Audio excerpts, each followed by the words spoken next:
चलिए इस चैप्टर का लास्ट प्रोकैरियोटिक और यूकैरियोटिक सेल में डिफरेंस क्या होता है, अंतर क्या होता है, आज बता देते हैं। उसके बाद फिर अगला चैप्टर शुरू करेंगे cell cycle and cell division.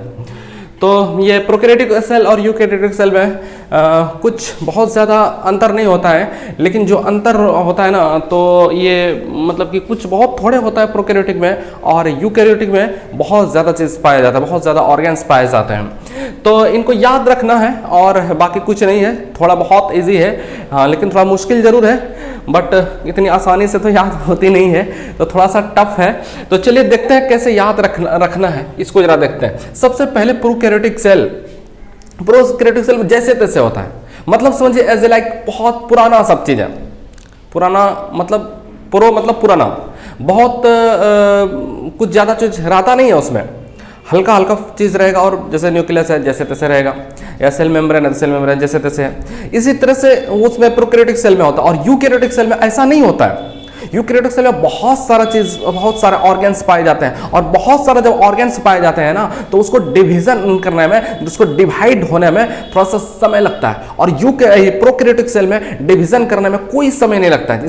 इसलिए जैसे वायरस है, वायरस बहुत तेजी से फैलता है। उसकी वजह यही है कि इसमें कुछ बहुत थोड़े चीज है, बहुत थोड़े ऑर्गेन्स, सीलिया फ्लैजिला है, सेल मेम्ब्रेन है, रेस्पिरेटरी है, प्रोटोप्लाज्म के द्वारा सांस ले लेगा, उसके बाद राइबोसोम, और एक दो ऑर्गेन्स होते हैं, और इससे ज्यादा कुछ नहीं है। इसको तुरंत ये हो जाता है, डिवीजन हो जाता है। 1 से 2 हो गया, 2 से 3 हो गया, 3 से 4 हो गया, 4 से 5 हो गया, 5 से 6 हो गया, 6 से 7 हो गया। इस तरह से पूरा तेजी से डिवाइड होता है, पूरा तेजी से डिवीजन होता है। कौन? Prokaryotic cell. और यूकैरियोटिक सेल में इतना सारा ऑर्गन पाया जाता है। जब इतना सारा ऑर्गन्स पाया जाएगा, सीलिया फ्लैजिला होगा, सेल मेम्ब्रेन होगा, रेस्पिरेटरी में माइटोकॉन्ड्रिया होगा, राइबोसोम होगा, माइटोकॉन्ड्रिया होगा, गोल्गी बॉडी होगा, सेंट्रोसोम होगा, लाइसोसोम होगा, इतना सारा, और भी इसके अलावा और भी बहुत सारे ऑर्गन्स होते हैं इसमें। और इतना सारा जब ऑर्गन्स होगा तो सोच सकते हैं तुरंत विभाजन हो सकेगा? नहीं हो सकेगा। तो हम लोग क्या है यूकैरियोटिक सेल में, हम लोग क्या है यूकैरियोटिक सेल में है।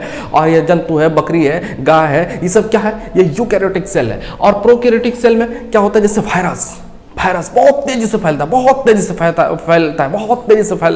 वायरस जो है बहुत तेजी से फैलता है, इसलिए फैलता है बहुत तेजी से। इसमें बहुत कम ऑर्गन रहते हैं, और बहुत कम ऑर्गन रहने की वजह से वो तेजी से डिवाइड कर लेता है, तेजी से विभाजन कर लेता है, इसलिए वो बहुत तेजी से फैलता है ना, बहुत तेजी से फैलता है। याद रहेगा, कोई दिक्कत नहीं।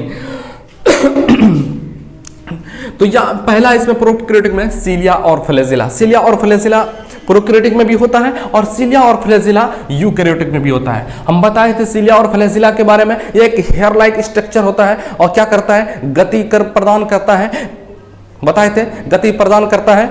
और सेल मेम्ब्रेन प्रोकैरियोटिक में भी होता है, और यूकैरियोटिक में भी होता है सेल मेम्ब्रेन। लेकिन अंतर सिर्फ इतना सा है कि प्रोकैरियोटिक में जो सेल मेम्ब्रेन होता है जैसे तैसे रहता है। मान लीजिए कि ये है, ये सेल मेम्ब्रेन, तो इसका पूरा इधर फट गया, इस तरह से प्रोकैरियोटिक सेल में होता है। अब इसके जो ऑर्गन्स अब इधर निकल जाते हैं, तो बहुत तेजी से इसमें विभाजन होता है, और इसमें जो है ना सेल मेम्ब्रेन इस तरह से नहीं होता है, बहुत अच्छे से रहता है सेल मेम्ब्रेन। तो यूकैरियोटिक सेल में क्या होता है ना कि सेल मेम्ब्रेन मतलब जो होता है वो जल्दी सेल विभाजन नहीं कर पाता। उसकी वजह है कि इसमें ऑर्गन्स बहुत से ऑर्गन होते हैं, याद रखना, बहुत से ऑर्गन होते हैं।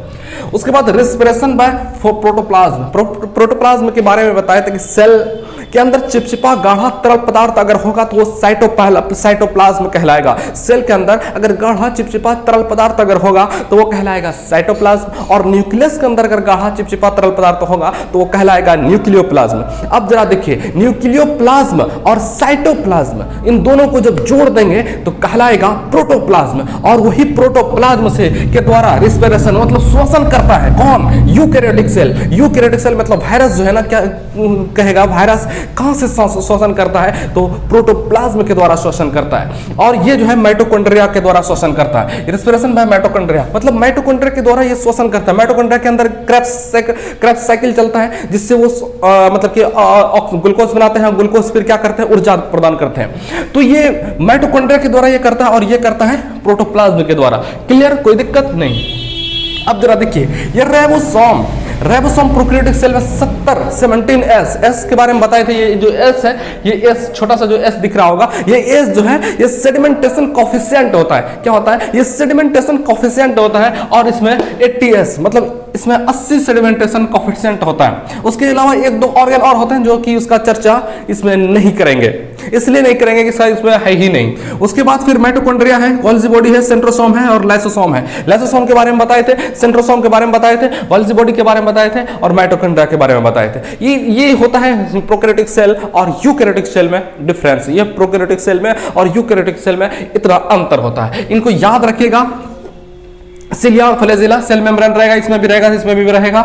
इसमें माइटोकॉन्ड्रिया के द्वारा सांस लेगा, इसमें कौन लेगा? प्रोटोप्लाज्म के द्वारा। इसमें राइबोसोम 70S का, इसमें राइबोसोम 80S। उसके बाद माइटोकॉन्ड्रिया रहेगा, गोल्जी बॉडी रहेगा, सेंट्रोसोम रहेगा, लाइसोसोम रहेगा। इतना सारा चीज इस तरह से याद रखना है जैसे 2 + 2 = 4 होते हैं। 2 + 2 = 4 होते हैं। उसी तरह से इसको भी याद रखना है। उसके बाद फिर